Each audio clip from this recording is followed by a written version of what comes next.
عراقي أسد بالساحة دوم ساحة بطولة آسيا بجيب كل الفرق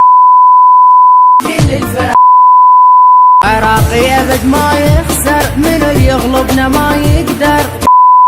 قبل ملعب تحت السنتر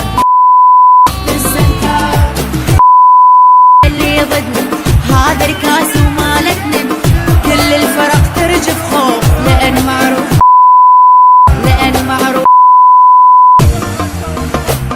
عراقي أسد بالساحة دوم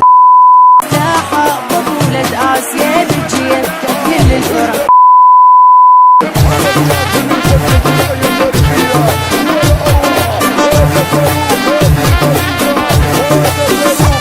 تباع المنتخب كلهم يخوف هم فريق اللي يلعب ويانا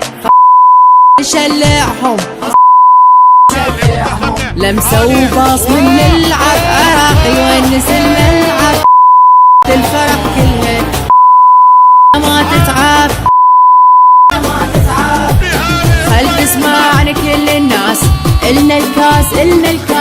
جوجو زامطة بيكم باعوا ترفعون الراس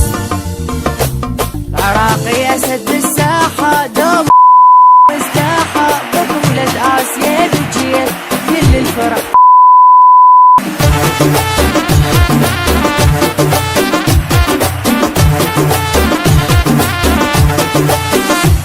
نزرع بالجزاء الغام كلهم ساحبين أقسام إذا حاول خصم يهجم